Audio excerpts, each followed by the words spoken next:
My name is Lauren Mitchell, and if you had told me a year ago that my parents would try to take something I'd spent my whole adult life cherishing, I would have laughed in disbelief. But here I am, telling you about the moment I found out they were planning to sell the only piece of my grandmother I still had, left a lakefront cabin in Vermont. She left to me in her will, so they could buy a house for my younger sister and her new family. It wasn't just a cabin.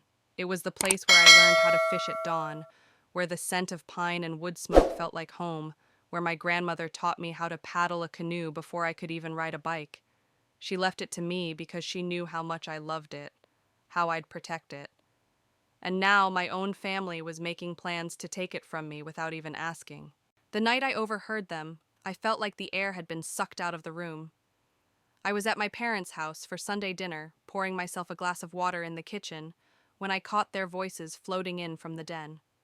My father was saying, "If we list it by spring, we'll have enough for a solid down payment for Emily's new place before the baby comes." My mother's reply was softer, but each word hit like a hammer Lauren will understand. She's reasonable. She doesn't even live there full time. Reasonable. That's always been their word for me, the one who never caused trouble, the one who would sacrifice without complaint. But as I stood frozen in that kitchen, I knew something inside me had shifted for good. I walked back into the dining room, sat down across from my sister Emily, and tried to mask the storm in my chest. She was showing nursery pictures on her phone to her boyfriend, laughing like she had no idea that the perfect lake view she'd been talking about was my living room window. For the rest of dinner, my parents acted like nothing was wrong, but I was already replaying every conversation we'd ever had about family helping family, wondering how I'd missed the signs that this moment was coming. I didn't say anything that night. I drove home in silence, the highway lights blurring past, and by the time I pulled into my driveway, I knew this was going to be a fight. Not just for a piece of property, but for something much bigger, my right to say no, even to the people I love.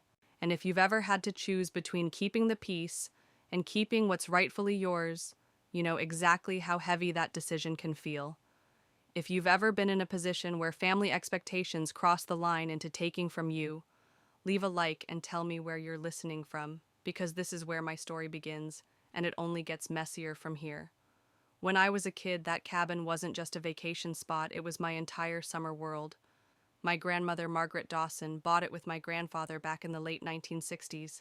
It was a simple two-bedroom place with knotty pine walls, a stone fireplace, and a dock that stretched out onto the clearest water you've ever seen. But to me, it felt like a castle. Every June, right after school let out, I'd pack a duffel bag, and my grandmother would pick me up in her old blue Ford.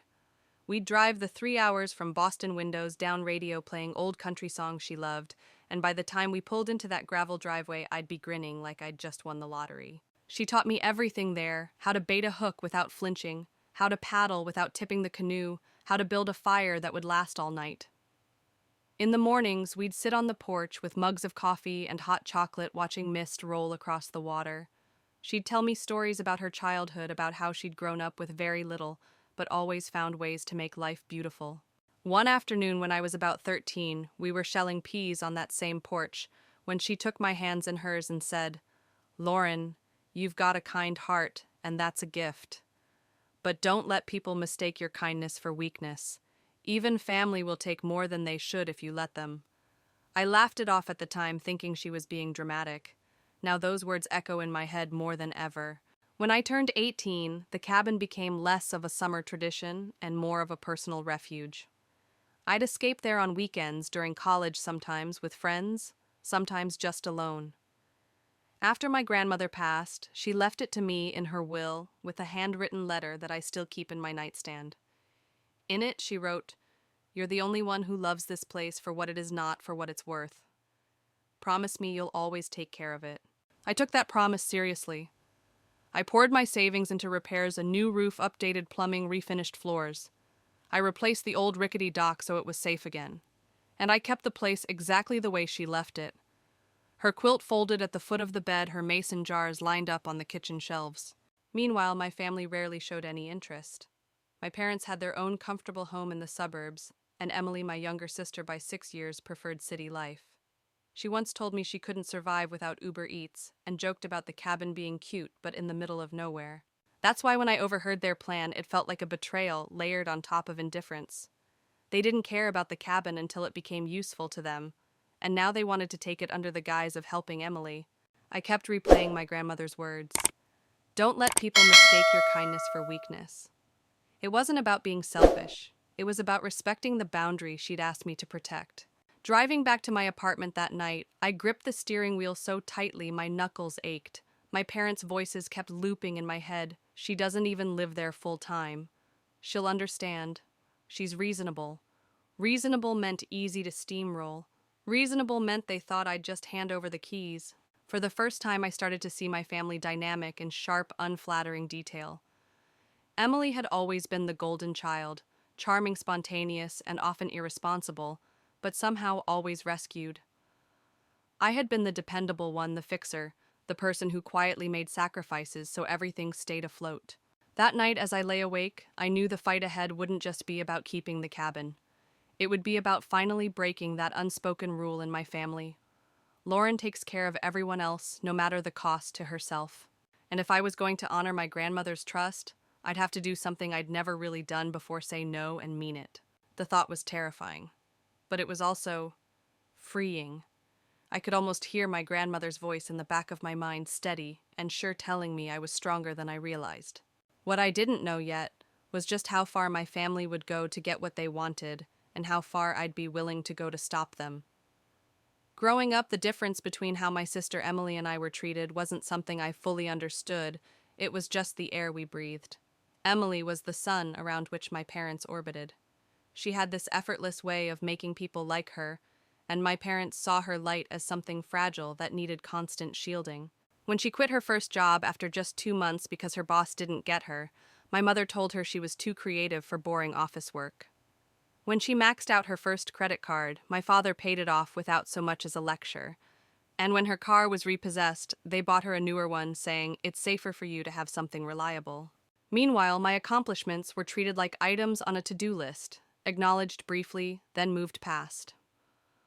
I graduated college with honors, and my mother's first question was whether Emily could borrow my old apartment for the summer. When I closed my first big real estate deal, my father congratulated me, then immediately asked if I could co-sign a lease for Emily just until she got on her feet. I said yes to too many of those requests. I told myself it was just part of being in a family. But deep down, I knew my role would be the steady one, the problem solver, the one who could be counted on to sacrifice quietly. It wasn't that I resented Emily outright, at least not in the beginning. She had her struggles, and I wanted to help. But over the years, I noticed how help turned into obligation, and obligation became expectation. The more I gave, the less it seemed to matter. The cabin had been my one untouchable thing. It was never up for discussion, never part of the endless negotiations about what Emily needed.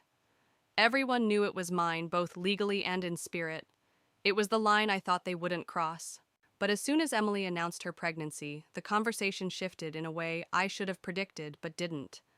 My parents' joy over the news was genuine, but it quickly became wrapped in logistics, nursery space, neighborhood safety, proximity to good schools. They started talking about what's best for the baby, as if that phrase was a trump card that nullified all other considerations. One night over dinner at their house, I heard the first test balloon.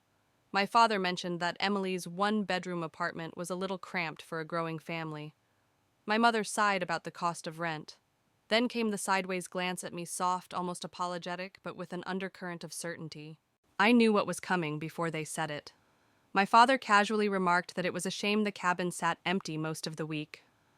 My mother added that it was in a great school district, and wouldn't it be so perfect for a child to grow up by the lake? I laughed it off, redirecting the conversation, but they didn't let it drop. Over the next few weeks, little comments kept slipping in. Emily would joke about how the second bedroom would make a great nursery. My mother started asking if I really used the cabin enough to justify keeping it. My father hinted at the responsible choice being to put family first. Each time I felt my chest tighten. The pattern was all too familiar: plant the seed, repeat. It often make it sound reasonable, and eventually I'd give in. It had worked every other time. But this wasn't like helping with a bill or covering a rent payment. This was my grandmother's legacy, something she entrusted to me because she knew I valued it.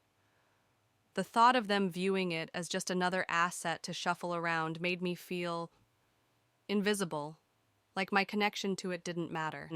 One evening alone in the cabin, I walked through each room, touching the worn banister, the smooth surface of the kitchen table, the quilt folded neatly at the end of the bed. I thought about how many times I'd fixed things with my own hands, spent weekends sanding floors, planting flowers, repainting the porch. And for the first time, I said it out loud to the empty room. They're not taking this from me. It wasn't just defiance, it was clarity. Years of being the reasonable one had taught my parents and Emily to believe I'd bend every time. But here in this place my grandmother had built with love and protected for decades, I decided that pattern was ending. I didn't know how ugly the fight would get. I didn't know what they'd be willing to do. But I knew one thing for certain, for once in my life, I was going to be the one who didn't give in. The announcement came on a chilly Sunday evening in March, the kind where the wind cuts right through your coat, and the smell of roast beef fills my parents' kitchen. Emily and her boyfriend Kyle were already there when I arrived, sitting side by side on the couch like they had some big secret they couldn't wait to spill. Dinner was uneventful until dessert when Emily put down her fork and said, "So, we have some news." She glanced at Kyle, who grinned awkwardly. "We're having a baby." The room erupted. My mother clapped her hands to her mouth, eyes welling up. My father's face broke into a grin I hadn't seen in years. They both leaned in, bombarding Emily with questions, due date, boy or girl names they'd considered. I smiled too. Honestly, I was happy for her. Becoming an aunt was something I'd looked forward to, even if Emily and I weren't especially close. But as the conversation shifted, a subtle shift in tone caught my attention. My mother, still holding Emily's hand, said, "This changes everything.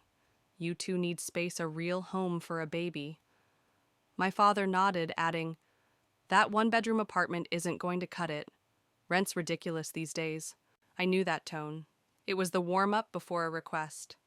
Over the years, I'd learned to spot it the way sailors can smell a storm. My father's eyes flicked toward me, and I felt my stomach knot. "We've been thinking," my mother continued. "It's such a shame the cabin just sits there during the week. It would be the perfect place for a family-safe neighborhood, plenty of room, fresh air." I set my fork down slowly. "It's not just sitting there," I said. "I'm there most weekends and I maintain it year-round." My father smiled, the kind of smile meant to keep things light. "Of course you do. But you can't deny it's underused. You have your apartment in the city, your work. You could always get another place up there later." There it was, the seed planted in front of everyone. No sneaking around this time. Emily didn't say much, but the way she looked down at her coffee cup told me this wasn't news to her. After dinner, as I was pulling on my coat, Emily sidled up next to me. "Don't take it the wrong way," she said. "It's just, I can picture raising the baby there. You know, it would mean a lot to us." I looked at her, trying to read whether this was her idea or something she'd been led to believe was inevitable. "Emily, I said that place means a lot to me too." She gave a half smile like she understood, but there was something in her eyes, certainty. As if the decision was already made and I just hadn't caught up yet. That night, lying in bed, I replayed the scene over and over. My parents had done this before, frame something as the best for the family, then lean on my sense of responsibility until I caved. But this wasn't a loan or a bill to cover. This was the one thing my grandmother had put into my hands and said, "This is yours." The next week, the hints kept coming.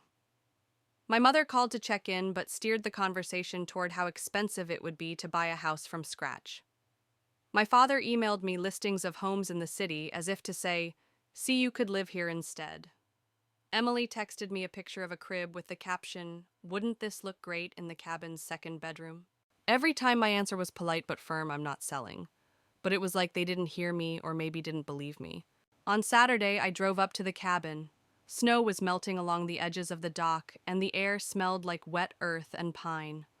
I walked through the rooms, touching the familiar furniture, the quilt on the bed, the worn handle of the screen door. I imagined it all being dismantled, boxed up and replaced with someone else's idea of home. That's when it hit me they weren't asking. They were softening me up for a decision they'd already made in their minds. And if I didn't act, the conversation would shift from if to when. Standing in the living room, I heard my grandmother's voice as clearly as if she were beside me. "Don't let anyone take advantage of your kind heart, not even family." I took a deep breath and whispered into the empty room, They have no idea what's coming. What I didn't know was just how far they'd push and how far I'd have to go to push back. The confrontation I'd been bracing for finally came 2 weeks later back at my parents' dining table. It was one of those evenings where the smell of Mom's pot roast should have been comforting, but I could barely taste a thing. Emily sat across from me, rubbing her belly in slow circles, and Kyle scrolled absently through his phone. My father was unusually quiet until Mom set down the pie for dessert. That's when he cleared his throat.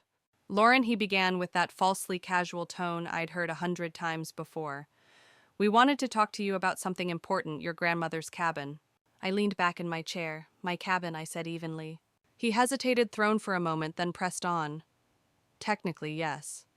But with Emily's situation, we think the most sensible option is to sell it. The money could get them into a good 2-bedroom in a great school district. Mom jumped in before I could respond, her voice sugar sweet. Honey, your sister needs a real home to raise the baby. You only use the cabin on weekends. This would be a way to put it to better use. I stared at them, waiting for the part where they acknowledged how outrageous this was. It never came. I've been paying the taxes, the insurance, and every repair for the last 7 years, I said slowly. Grandma left it to me for a reason. No one's saying you haven't done a lovely job maintaining it, Mom interrupted. But be practical. Emily needs this more than you do. So buy her a house, I shot back, my voice sharper than I intended. We don't have that kind of money sitting around, Dad snapped, the reasonable mask slipping. This is about family helping family. Emily finally spoke, looking me straight in the eye. I already started planning the nursery there. The 2nd bedroom gets such good morning light, it's perfect. Her casual assumption sent heat rushing to my face. They weren't asking, they were informing me. The decision was already made in their minds. Let me get this straight, I said, gripping my coffee cup to keep my hands steady. You want me to give up the house? Grandma left me something I've cared for and invested in for years, so you can sell it and give the money to Emily for her apartment. Dad tried to soften it. Not give up, you'd get a portion of the proceeds too. How generous, I said, my voice dripping with sarcasm. Did it ever occur to you to ask me before making these plans? Mom sighed, exasperated. Don't be difficult. Families support each other. Support goes both ways, I said. When has anyone here supported what I wanted? The silence that followed was thick enough to choke on. Kyle shifted in his seat, clearly uncomfortable. Maybe we should talk about this another time, he muttered. There's nothing to discuss, I said, standing. The cabin is mine. I'm not selling it. Not now, not ever. Mom gasped. Lauren, sit down. We're not finished. I said, grabbing my purse. Thanks for dinner. Dad called after me as I reached the door. Think about it. Family has to come first. I paused my hand on the doorknob and turned back just enough to say, that's exactly what I'm doing. Then I walked out, letting the door close behind me with a finality I'd never dared before. Driving home that night, I replayed every word. I knew this wasn't over. They'd push again, harder next time, but for the first time I'd drawn a line in the sand. If you've ever had to stand your ground against people who expect you to cave because you always have, the mix of fear and adrenaline that comes with it. And maybe you also know the quiet satisfaction of finally saying no and meaning it.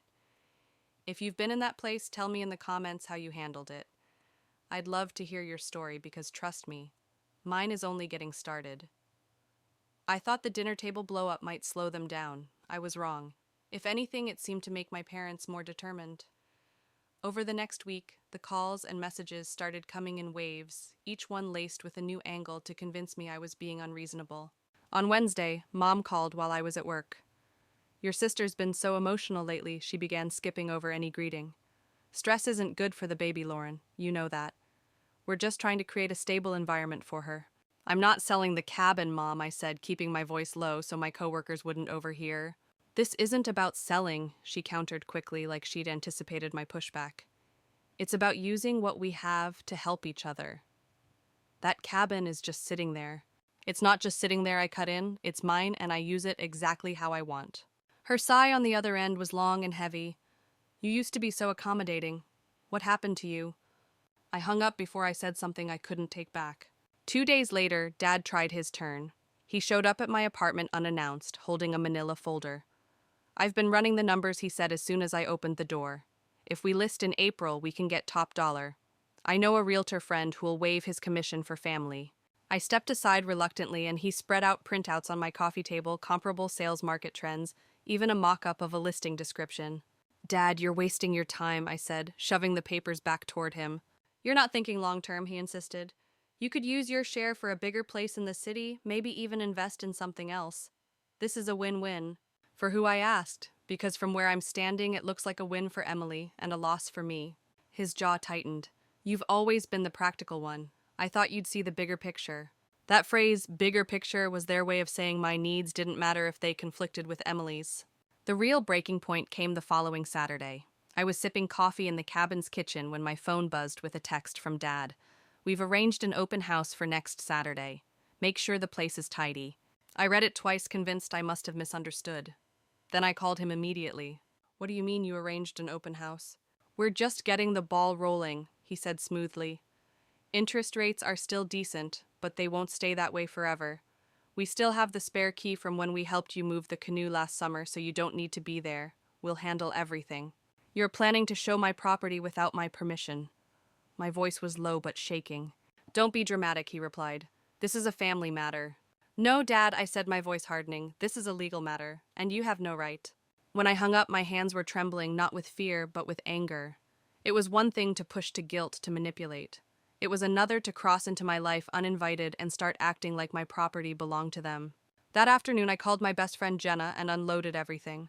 She listened quietly until I finished, then said, Lauren, this isn't just inconsiderate. It's crossing a serious line. If they're willing to do this, you need to protect yourself now. She was right. This wasn't about avoiding conflict anymore. This was about securing my boundaries before they bulldozed them completely. That night, as the wind rattled the cabin windows, I sat at the kitchen table with my laptop staring at the deed in my digital files. My name was the only one on it. No co-owners, no shared rights, no loopholes. The cabin was mine in every sense that mattered. I closed my eyes and remembered my grandmother's voice. Don't let anyone take advantage of your kind heart. Not even family. They thought they knew me, that I'd cave like always. They had no idea that this time I was already planning my next move, and it wouldn't be anything they saw coming. By Monday morning, my mind was made up. I wasn't just going to defend the cabin, I was going to take it completely out of their reach. And I had the perfect skill set to do it. I'd been a real estate agent for nearly a decade. I knew how to move properties quickly, how to target the right buyers, and how to keep a listing off the public radar when needed. If anyone was going to sell my cabin, it would be me, and on my terms. I walked into my broker's office that morning with the same focus I brought to my biggest deals. Mark, I said, closing the door behind me, I want to list my own property, and I want it done fast. He raised an eyebrow. Your cabin up north, you've always said you'd never sell. I changed my mind, I said evenly, keeping my personal reasons to myself. We'll do it privately, no public open houses, only qualified buyers with proof of funds. And I want to approve every showing personally. Mark studied me for a moment, then nodded. All right, let's get to work. The next 2 weeks were a blur. I called in favors from photographers, stagers, and inspectors I trusted. By Wednesday, the photos were done, soft morning light streaming through the windows, the stone fireplace glowing, the dock stretching out into a perfectly still lake. I wrote the listing description myself, emphasizing the history and craftsmanship without revealing the exact location publicly. I priced it slightly below market value, not low enough to raise suspicion, but enough to draw serious interest fast. I didn't need the highest possible offer. I needed the right buyer. Someone who would love the cabin for what it was, not just as a real estate investment. And then came the hardest part, keeping it from my family. When Dad texted asking if I'd come to my senses yet, I replied that I was still thinking it over. When Mom called to say her realtor friend wanted to stop by on Thursday to take measurements, I told her I had a client meeting at the cabin that day, and it wouldn't work. Both statements were technically true. By Friday, the listing went live, privately accessible only to agents and their pre-approved clients. That same day, I had 6 showing requests. I carefully scheduled them for Saturday morning, knowing my parents would be at a charity brunch they'd bragged about for weeks. The first few couples were polite, but not the right fit, too interested in flipping the place or renting it out. My heart sank a little each time. Then just after lunch, a man named Daniel Whitaker walked in. From the moment he stepped onto the porch, I could tell he saw the cabin the way I did. He ran his hand along the carved banister, asked about the age of the fireplace stone, and lingered in the kitchen, taking in the view of the lake. My wife passed a few years ago, he said quietly, pausing in the doorway of the smaller bedroom. We always talked about finding a place like this to retire. She would have loved it here. Something in his voice reminded me of my grandmother, of that quiet reverence for a place that holds more than just walls and furniture. We ended the showing on the porch where he said, "If I made an offer, you can be sure I'd keep it just like this." By Sunday evening, Daniel's agent called with a full-price offer, clean terms, and a flexible closing date. It was exactly what I'd hoped for. I accepted immediately. The next steps were all business inspections, contracts, title searches. I moved quickly, making sure every document was airtight. All the while, my family was still circling, asking when we could talk again about the cabin. I gave them vague answers, all the while packing up personal items, my grandmother's quilt, her recipe cards, the framed photo of us on the dock. I left the furniture, the dishes, even the canoe. It felt right that they stayed. Each box I sealed felt like another layer of armor. They thought they were closing in on me. In reality, I was already 3 steps ahead. And when the closing day came, I knew the real storm hadn't even started yet. Because the moment they found out, all hell was going to break loose, and I was ready for it. Closing day dawned crisp and cold, the kind of early spring morning where the air still bites, but the light promises something new. I drove up to the title company's office with the signed paperwork neatly stacked in my bag, my heart pounding in that strange mix of grief and relief. The cabin had been my refuge for so long, but today it would officially belong to someone else. Daniel was already there when I walked in, wearing a navy sweater, and that same calm, respectful expression he'd had during the showing. We shook hands, and for a moment the tension in my chest eased. If I had to let the cabin go, at least it would be to someone who understood what it meant. The signing was straightforward. As each page slid across the table, I initialed and signed without hesitation. There were no second thoughts now, just the determination to see this through before my family could interfere. When the last document was in place, the closing agent smiled and said, "Congratulations to you both." That's when Daniel did something I didn't expect. He reached into his briefcase and handed me a small cream-colored envelope. Inside was a handwritten note and a business card. The note read, "You're welcome here anytime. Some places belong to more than one heart." For the first time in weeks, my eyes stung with something other than frustration. I thanked him, tucking the note carefully into my bag. An hour later, I walked out with the cashier's check in hand, a sum larger than I'd ever personally held. I drove straight to a different bank across town and opened a new account in my name, only no linked cards, no shared statements. My parents wouldn't even know it existed. That night I sat in my apartment, the city lights flickering outside, and thought about how fast this had all moved. Just a month ago, my family had been talking about their plans for my cabin, confident I'd go along. Now it was gone from their grasp entirely. The hardest part was the secrecy. Emily had texted earlier asking if she could swing by the cabin next week to take some measurements, and I'd told her I wasn't sure I'd be up there. Dad had called to say his realtor friend could stop by Saturday, and I'd simply said, "Let me think about it." Every vague reply was buying me time, but I knew the window was closing. Soon enough, they'd find out, and when they did, the fallout would be immediate and ugly. Still, there was a quiet satisfaction in knowing that when the explosion came, I'd already be out of reach. The deed was signed, the money was secure, and the cabin was in the hands of someone who valued it. Over the next week, I made one last trip to the lake. I walked through each room, slowly running my fingers over the door frames, the kitchen counter worn smooth over decades, the windows that framed the water just so. I didn't rush. I wanted to take it all in, to lock every detail into memory. When I stepped out onto the porch for the last time, Daniel was there, leaning against the railing. "She's all yours now," I said with a small smile. "She always will be," he replied, "but so will the memories. Those are yours forever." I nodded, swallowing the lump in my throat. Take care of her. He promised he would. Driving away, I didn't look in the rearview mirror until I was halfway down the road. The cabin was still there, bathed in the pale afternoon light, the lake sparkling behind it. It looked safe. And that was enough. What I didn't realize was how quickly safe could turn into under siege. Because within days, my parents would decide to take matters into their own hands, and they'd walk straight into a reality they weren't prepared for. It happened on a Saturday morning, just 5 days after the closing. I was enjoying a rare, slow start coffee in hand, reading emails on my couch when my phone lit up with my dad's name. I almost didn't answer, but curiosity got the better of me. Lauren, thank God you picked up, he said, his voice sharp with urgency. There's someone in your cabin. My stomach dropped, but I kept my tone steady. What do you mean? We drove up with Emily to take some measurements for the nursery, he rushed on. I used my key and there was a man inside claiming we were trespassing. He said he's calling the police. I stood my coffee forgotten on the table. Stay there, I said. I'll be right out. The drive felt like it took forever. I kept picturing the scene, my parents, Emily and Kyle, walking into Daniel's cabin as if they still had a claim to it. By the time I turned down the gravel driveway, the sound of voices reached me before I even parked. A police cruiser was parked behind my parents' SUV. My mother sat on the porch steps, pale and tight-lipped. My father was gesturing wildly at a uniformed officer. Emily was in the front seat of their car, tears streaking her face. Daniel stood near the police car, calm, but clearly guarded. As I stepped out of my car, my father's eyes lit with relief. Tell this officer this is your house, he demanded, and that we have permission to be here. I walked toward them, slowly feeling the weight of every step. Actually, I said clearly, this isn't my house anymore. I sold it last week to Mr. Whitaker. He's the legal owner now.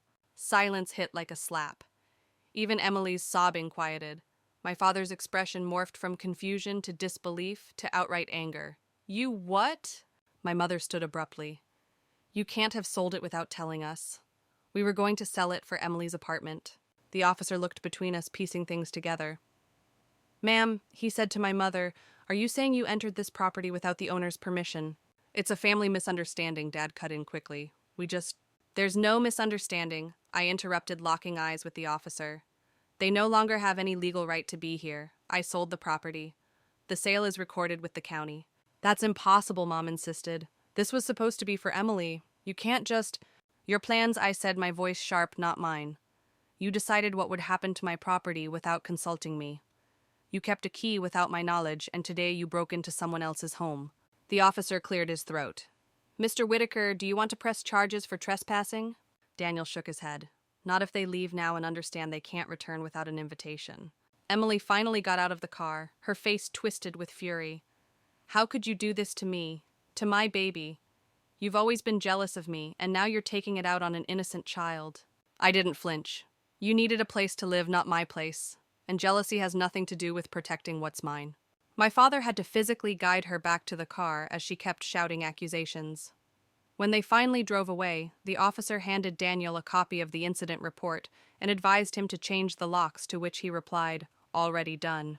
Once the police left, Daniel turned to me. I'm sorry you had to deal with that. I exhaled slowly. I should have warned you. They don't take no very well. He gave me a sympathetic look. Family complications are rarely simple. I nodded, glancing back at the cabin one last time. The confrontation had been ugly, but a part of me felt lighter. The truth was out. Still, as I drove back to the city with my phone buzzing nonstop from my parents and Emily, I knew this was just the beginning. The real fallout was still ahead, and I had no illusions it would be easy. The messages started piling up before I even made it back to my apartment. Missed calls from Mom, voicemails from Dad, his voice switching between calm persuasion and outright anger. A string of texts from Emily, each more vicious than the last. By the time I parked, my phone buzzed again, another voicemail from my mother. I sat in the car and listened, her words dripping with indignation. I cannot believe you would do something so selfish. You've broken this family apart, Lauren. I don't even recognize you anymore. 2 hours later, Dad sent a formal-looking email with the subject line, Family Funds. In it, he claimed that because the cabin had always been intended for the family, the proceeds from the sale rightfully belonged to all of them, and that I was obligated to give Emily enough for a full down payment. He even attached a spreadsheet of condos she'd been looking at in her price range, except they weren't her price range at all. They were mine. It wasn't just the three of them anymore either. Word traveled fast through our extended family. My Aunt Carla called to say she'd heard I'd sold the family property behind everyone's back, asking if I was okay in that suspiciously sweet tone people use when they've already picked a side. My cousin Rick sent me a vague text. Just remember, blood is thicker than water. Apparently Emily had been telling anyone who would listen that I'd sabotaged her chance at giving her baby a proper home out of spite and jealousy. She conveniently left out that the cabin had never belonged to her or that my parents could have helped her without touching it. I tried to tune it out, but late at night doubt crept in. Was there some version of this where I could have kept the cabin and helped Emily? Maybe I could have offered a loan or sold and split the proceeds in some fair way. But then I'd remember the way they'd talked about it like I wasn't even part of the decision. The way Emily had said she'd already planned the nursery as if my consent was irrelevant. One evening, I sat in the cabin's empty living room before the final handover, letting those memories play in my head. I could hear my grandmother's voice, her words crisp and certain. Don't let anyone take advantage of your kind heart. It wasn't about refusing to help, it was about refusing to be taken for granted.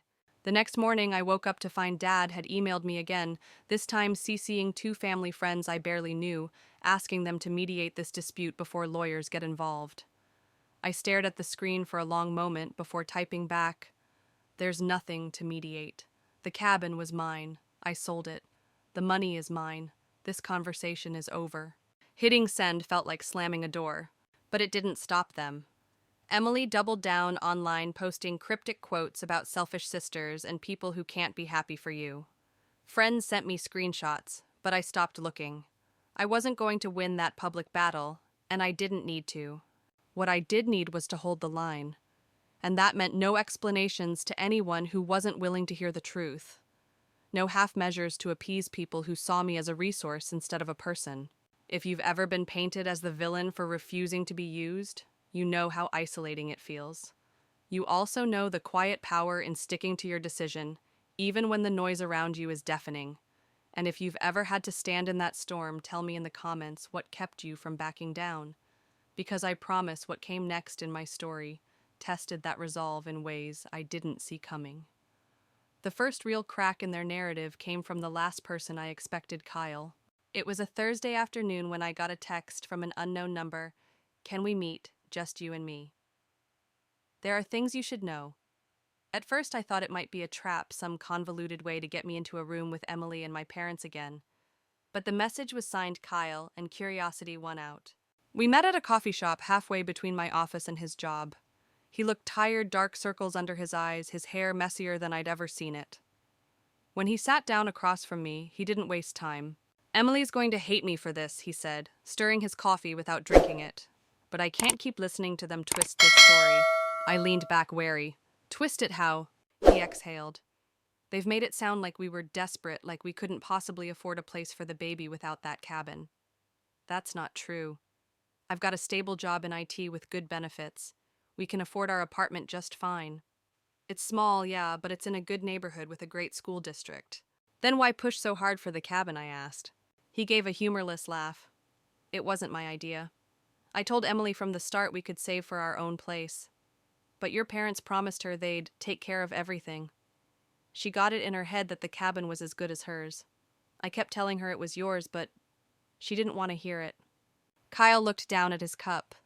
The truth I'd been saving for a down payment for over a year.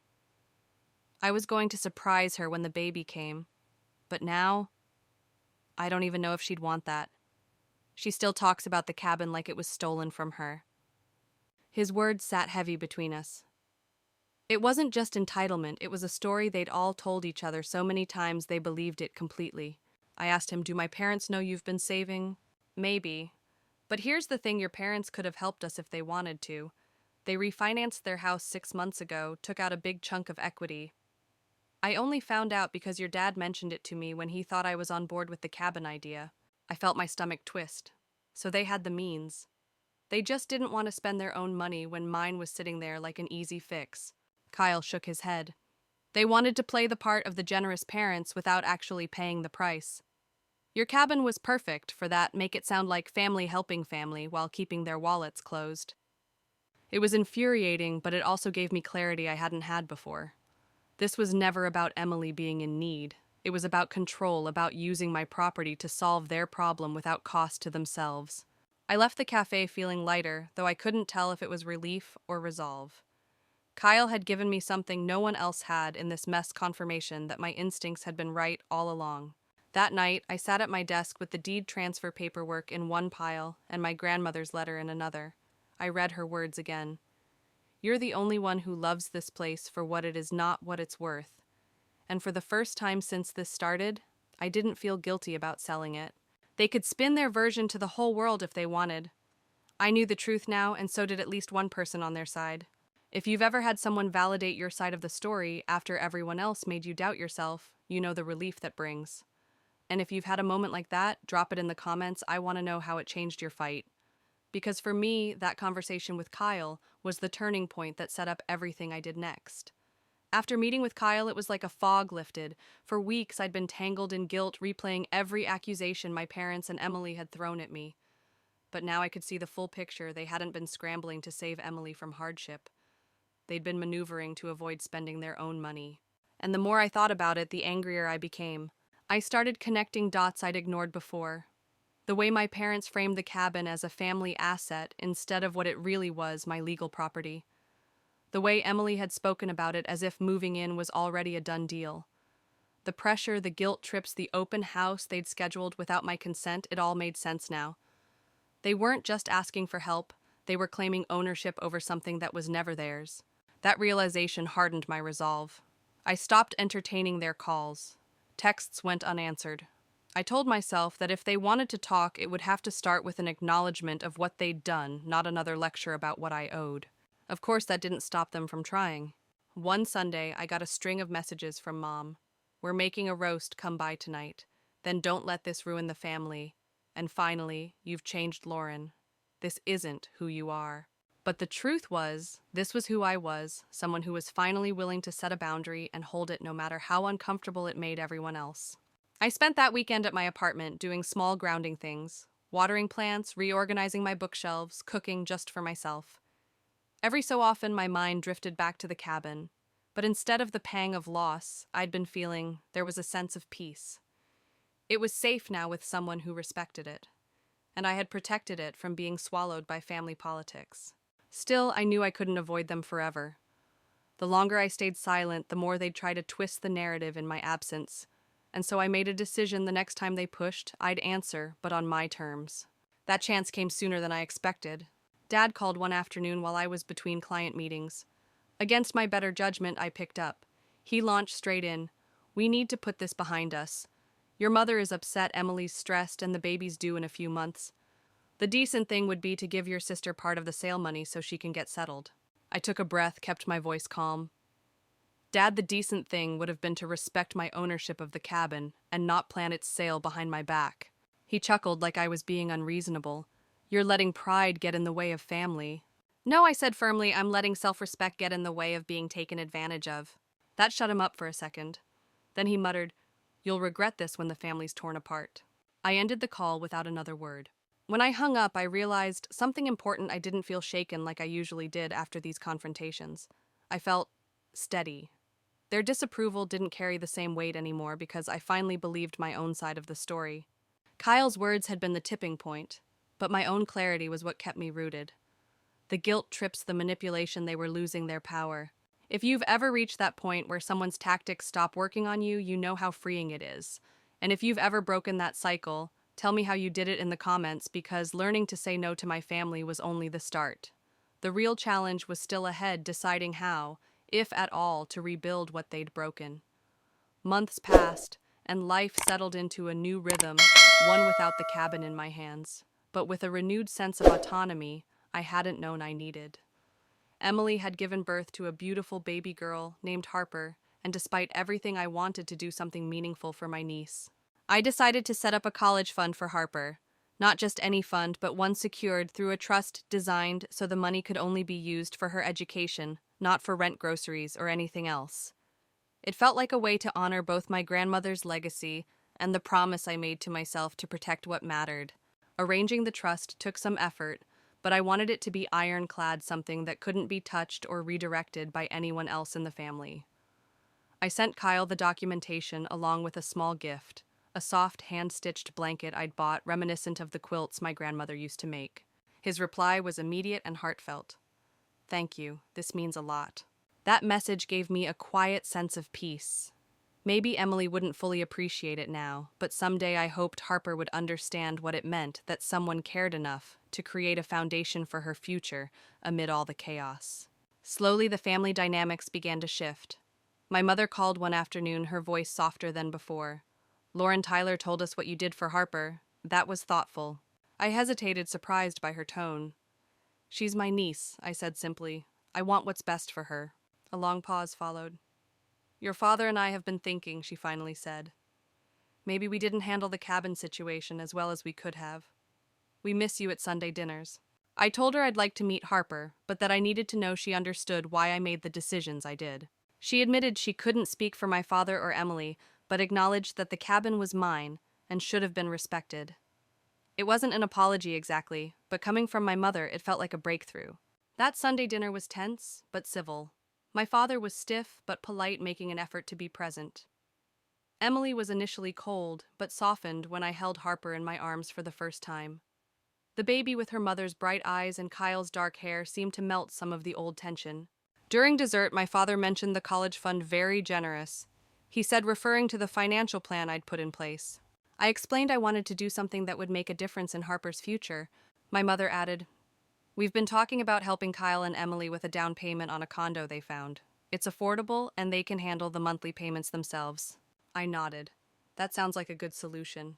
It's what we should have done from the beginning. Later, Emily and I shared a quiet moment on the porch, rocking Harper to sleep. I was really angry at you, she admitted. I felt like you chose a house over me and my baby. That was never the choice, I said. I felt like my rights and autonomy were being disregarded. She looked down, thoughtful. Mom and Dad made it sound like the cabin was family property, and since I needed it more, it was mine. But that was never theirs to decide. I smiled gently, just like I wouldn't make decisions about your life or property without asking. Motherhood, she said, had changed her perspective on boundaries and respect.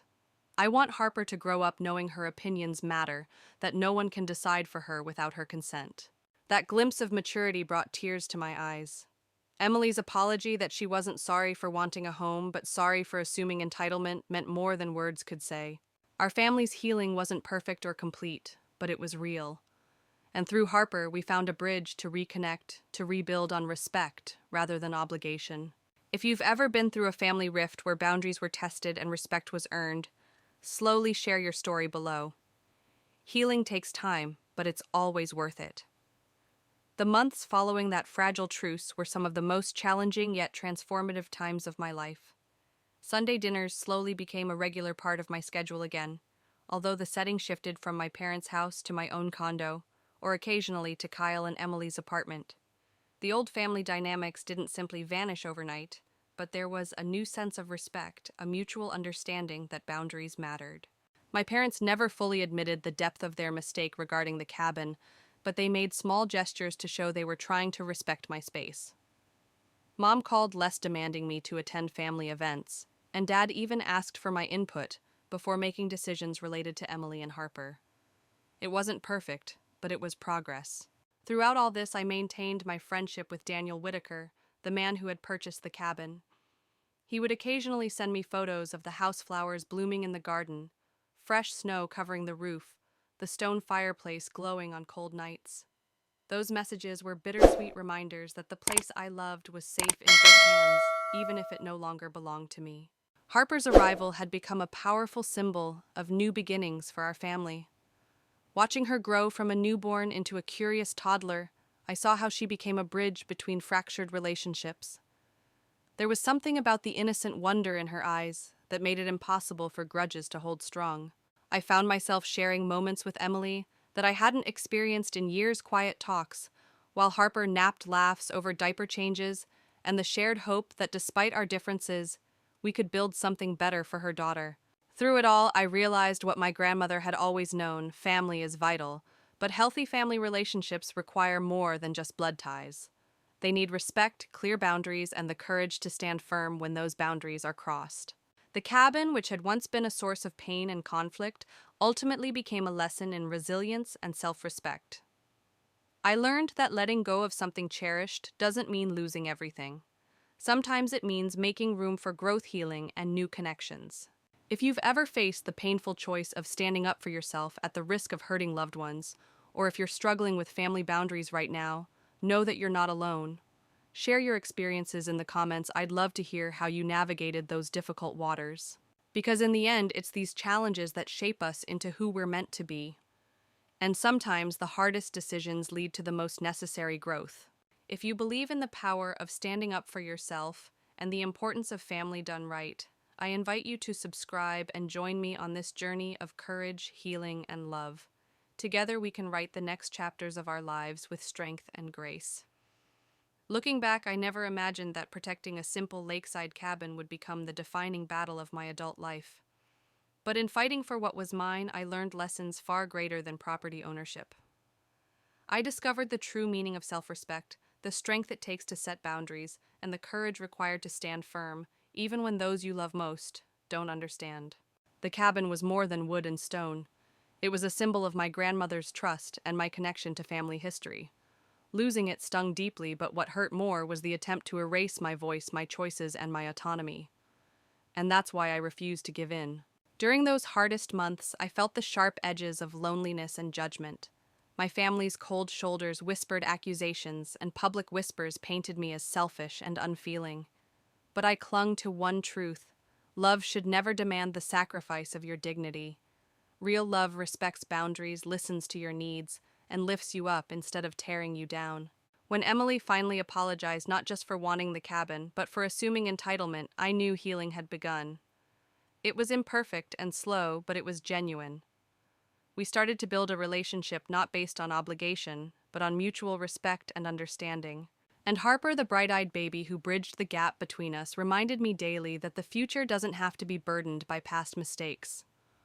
Watching her discover the world with wonder and joy gave me hope that family bonds could be renewed stronger and healthier than before.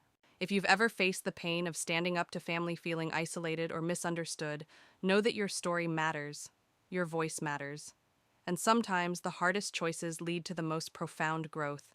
Remember, family is important, but so is honoring who you are. Protect your boundaries, embrace your strength, and never let anyone diminish your worth.